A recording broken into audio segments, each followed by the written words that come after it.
Padre, del Hijo y del Espíritu Santo. Amén. Queridos hermanos, continuamos nuestra meditación sobre la doctrina católica, apoyándonos en el Catecismo Mayor del Papa San Pío X.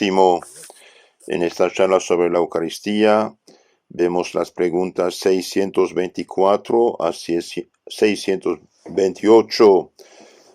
Párrafo 2 de este sacramento, de la institución y de los efectos, frutos del sacramento de la Eucaristía. Y el Papa hace esta pregunta: ¿en qué tiempo instituyó Jesucristo el sacramento de la Eucaristía?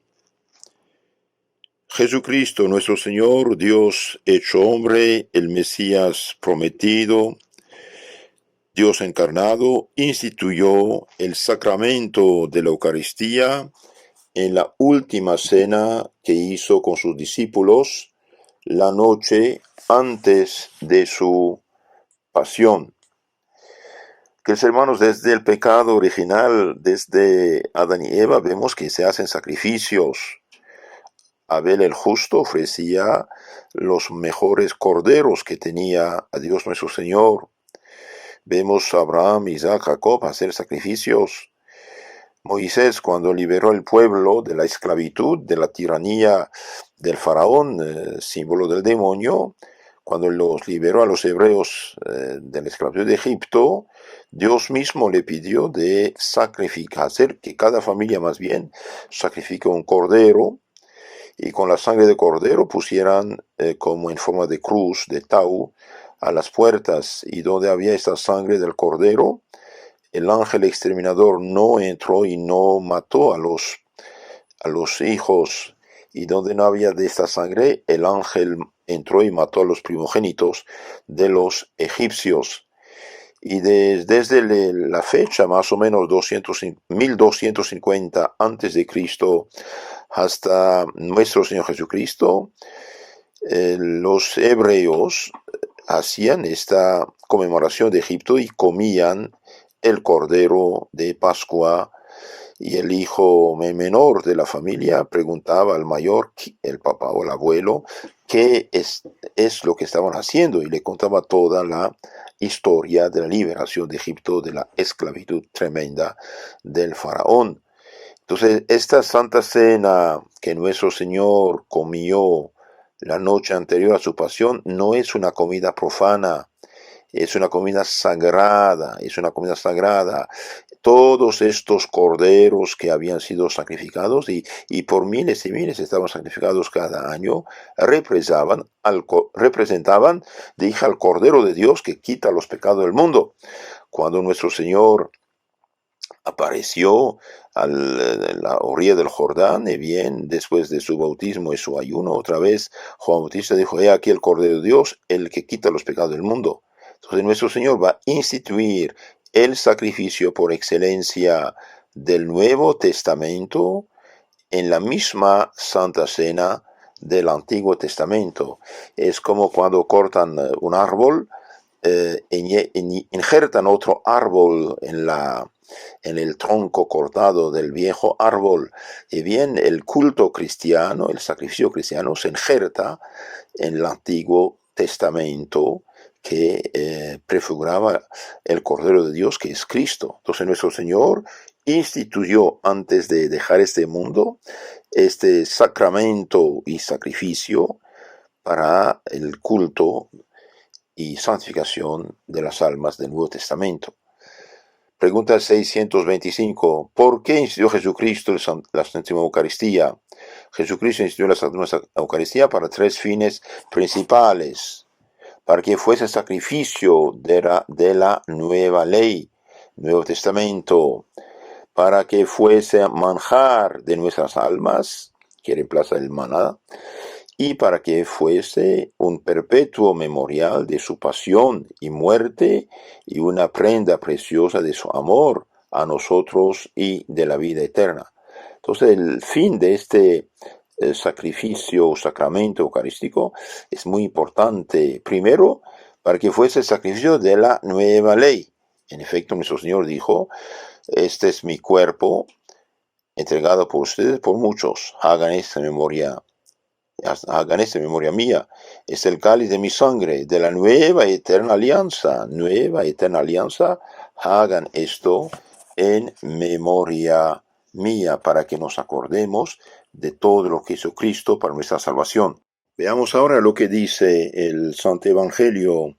En San Lucas 22:19 dice: Jesús nuestro Señor, en esta última cena, tomó pan, dio gracias, lo partió y se lo dio a los apóstoles diciendo: este es mi cuerpo que va a ser entregado por ustedes.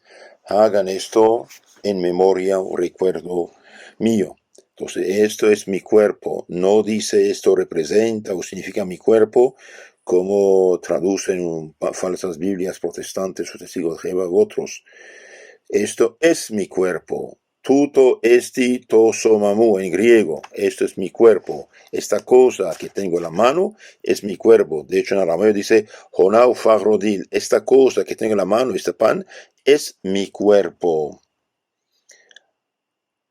También Cristo ofrece a los hombres una sangre que será derramada en San Mateo 26:28, porque esta es mi sangre de la alianza que va a ser derramada por muchos para remisión de los pecados. Esto, la sangre de la nueva alianza, nuevo testamento. Después del sacrificio de Cristo nuestro Señor, ya no hay nada nuevo y no puede haber nada nuevo. Los que inventan iglesias, cultos, etcétera, realmente hacen grandísimo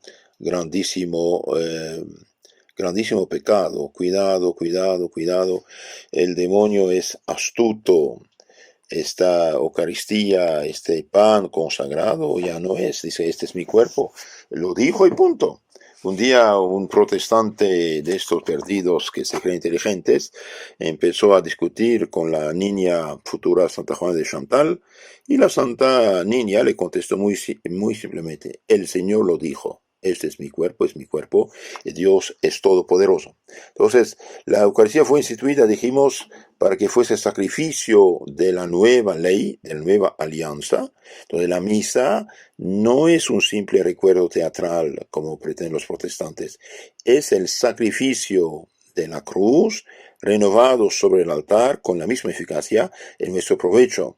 Es muy importante, y falsificar esto es una catástrofe. ¿Por qué? Porque realmente la salvación que Cristo mereció por todos y cada uno de nosotros, que aleja la ira, maldición de Dios y atrae su misericordia sobre los hombres y los protege, es la Santa Misa. Por eso el protestantismo en esto falló absolutamente, hizo el más grande de los crímenes, privando a la humanidad del culto verdadero dado a Dios y del sacrificio santificador y salvador de Cristo. Segunda razón de la institución de la Eucaristía, dice el Catecismo, nuestro Señor la instituyó para que fuese manjar de nuestras almas. Manjar de nuestras almas. Entonces, lo que recibimos en la comunión realmente es un alimento divino. El que come mi cuerpo y bebe mi sangre tiene la vida eterna. El que no come mi cuerpo y no bebe mi sangre no la tiene, así de sencillo. Nuestro Señor lo dijo: yo soy el pan de vida, yo soy el pan que bajó del cielo. Si uno come de este pan, vivirá eternamente. Y el pan que yo daré es la carne mía para la vida del mundo. En verdad os digo, si no coméis la carne del Hijo del Hombre y no bebéis la sangre del mismo, no tenéis vida en vosotros. El que come mi cuerpo y bebe mi sangre tiene vida eterna, y yo lo resucitaré el último día. Porque la carne mía es verdaderamente comida y la sangre mía es verdaderamente bebida. El que come mi carne y bebe mi sangre, en mí permanece y yo en él, y el que come de este pan vivirá eternamente. Esto lo dice nuestro Señor en el Evangelio de San Juan, capítulo 6, de los versículos 35 a 58. Es muy importante esto, realmente es sumamente importante, sumamente importante. Y por desgracia hoy millones y millones de pobres católicos están privados de este alimento divino. eh, y por lo tanto caen en los pecados, porque es imposible tener fidelidad, castidad, caridad sin la Santa Comunión. Esta decadencia absoluta de las costumbres actuales que ni los paganos tenían, aunque fueran viciosos, bien es una consecuencia de la falsificación de la fe cristiana por el protestantismo y en parte, digo en parte, su penetración en el catolicismo. Este es el problema. Tercera razón de la institución de la Eucaristía, para que fuese un perpetuo memorial de su pasión y muerte y una prenda preciosa de su amor a nosotros y de la vida eterna. Entonces, es perpetuo memorial de su pasión. ¿Por qué? Y porque cada vez que se celebra la misa en lo concreto, no solamente nos acordamos, sino celebramos lo que hizo nuestro para nosotros. Es muy importante esto. Nuestro Señor dio su vida por nosotros en la cruz. Y por lo tanto, cuando uno está en la Santa Misa, no está en una fiesta, un banquete, una reunión de amigos, una autocelebración de la comunidad. Es el sacrificio del Viernes Santo hecho presente delante de nuestros ojos para que fuéramos agradecidos con nuestro Señor Jesucristo, que nos amó tanto que dio su vida por nosotros. De hecho, había dicho, no hay mayor amor que el de dar su vida por los que uno ama.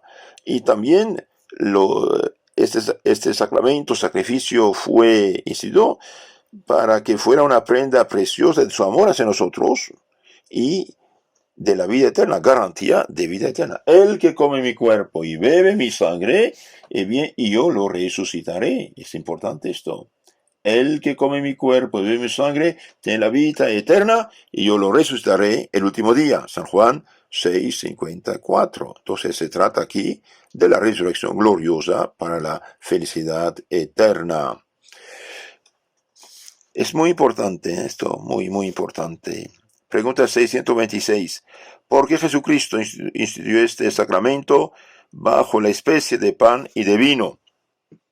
Jesucristo, nuestro Señor, instituyó este sacramento bajo las especies de pan y vino porque la Eucaristía había de ser nuestro sustento espiritual y era para esto conveniente que se nos diese en forma de manjar y de bebida. Entonces, debido a que la Eucaristía, la hostia consagrada, había de ser nuestro sustento espiritual, alimentarnos espiritualmente, iluminarnos, fortalecernos, y bien debía ser tomada bajo la forma de un manjar. Como el pan alimenta, así la Divina Eucaristía alimenta, fortalece en nuestra alma. Después tenemos una pregunta muy importante, muy hermosa. 627. ¿Qué efectos produce en nosotros la Santísima Eucaristía?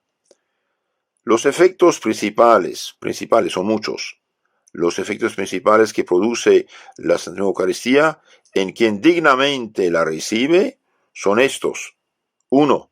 Conserva y aumenta la vida del alma, la gracia y la santidad, que es la gracia como el manjar material mantiene y aumenta la vida del cuerpo. Entonces mantiene, conserva y aumenta la santidad en el alma. 2.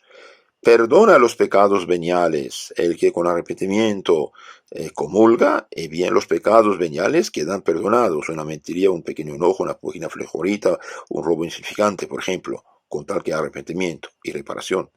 Entonces, perdona los pecados veniales y preserva de los mortales, dice el Concilio Dogmático de Trento, preserva de los mortales. Y 3, trae consigo espiritual consolación.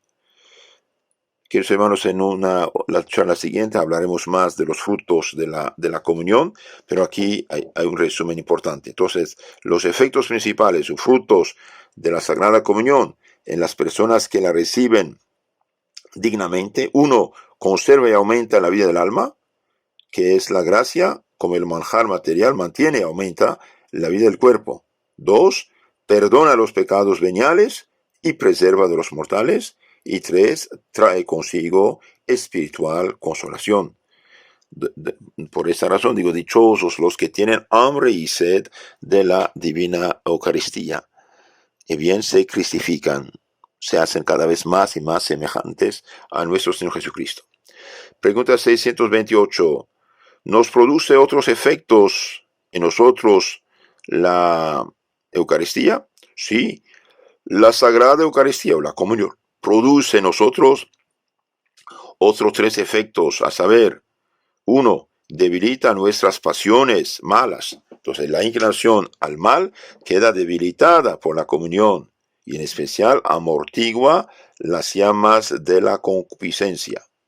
Entonces, usted quiere salir fuera de los vicios, quiere triunfar de los vicios, quiere ser puro, casto, valiente, fuerte, no vicioso, no adicto. Y bien, escucha esto: la comunión bien recibida debilita nuestras pasiones, es decir, amortigua las llamas de los malos deseos de la concupiscencia. Y bien, es imposible tener castidad, virginidad cristianas sin la divina Eucaristía. Por eso la comunión se llama el vino que engendra vírgenes, y es verdad.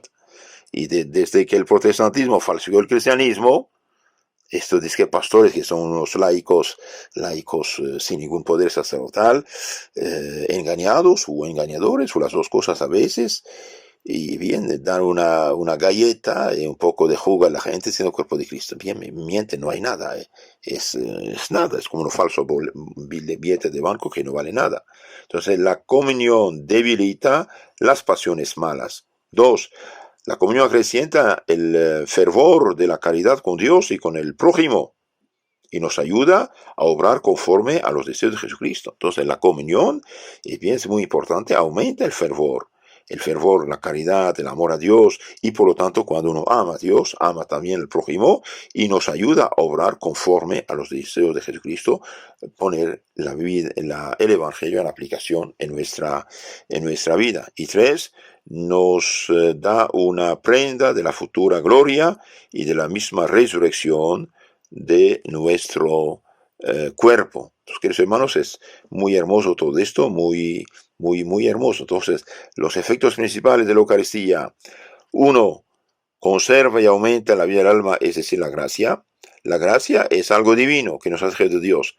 Cuando uno peca mortalmente, pierde la gracia, pierde la caridad, pierde el Espíritu Santo. Es como la luz que va de la lámpara. Uno está en la oscuridad total, y sin la gracia es imposible de salvarse.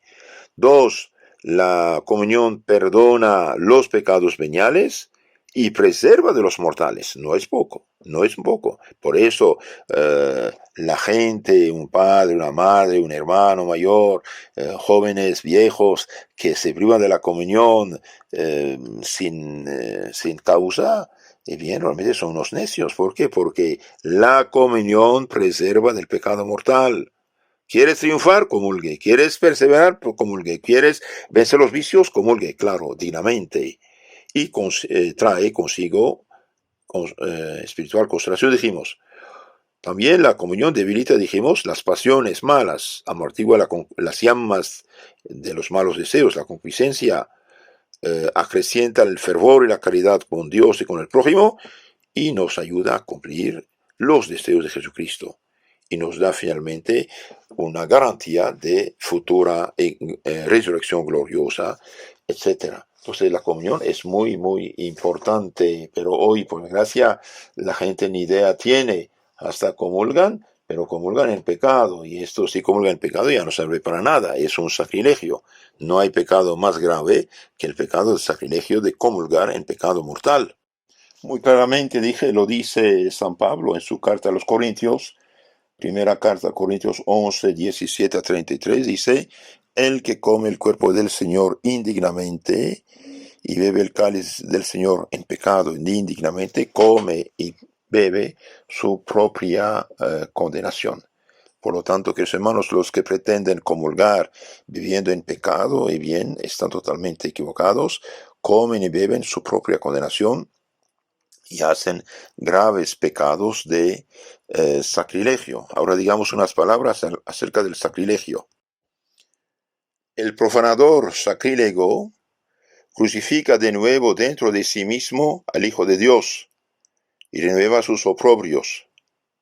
¿Cuánto es de su parte, dice San Pablo, Hebreos 6:6, crucifica dentro de sí mismo al Hijo de Dios y lo expone al escarnio?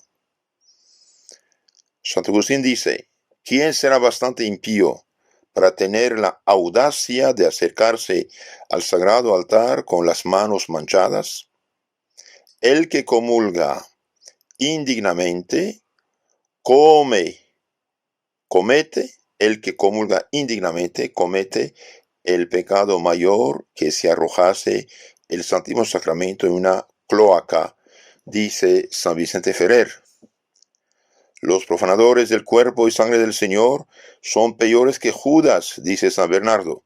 Judas entregó al Salvador a los judíos, ellos lo entregan al demonio, entregando su adorable cuerpo a quien está sometido a su poder. Esto es, en su cuerpo y en su corazón sacrílegos. Y un otro santo dijo, el cieno, el lodo, es menos indigno del cuerpo de Jesucristo que el cuerpo y el corazón impuros del profanador. Los que profanan el cuerpo de Jesucristo, que reina en el cielo, dice Santo Agustín, pecan más gravemente que los que le crucificaron mientras estaba en la tierra. No quiera Dios, dice San Pedro Damián, no quiera Dios que el que adora el ídolo de la carne se atreva a recibir al Hijo de la Virgen en el templo de Venus, es decir, en el templo de un cuerpo corrompido, demonio de la impureza. El profanador sacrílego imita a Judas Iscariote. Judas Iscariote, dice el Evangelio, se fue a verse con los príncipes de los sacerdotes y les dijo, ¿qué queréis darme? Yo os lo entregaré. San Mateo 26:14, y se convinieron con él en 30 monedas de plata. Y bien, el que comulga indignamente, de un cierto modo, sí, entrega el cuerpo de Cristo al demonio. En tiempo de San Crisóstomo, los demonios se apoderaban de muchos que recibían indignamente la comunión, tanto que quedaban visiblemente poseídos del infernal espíritu.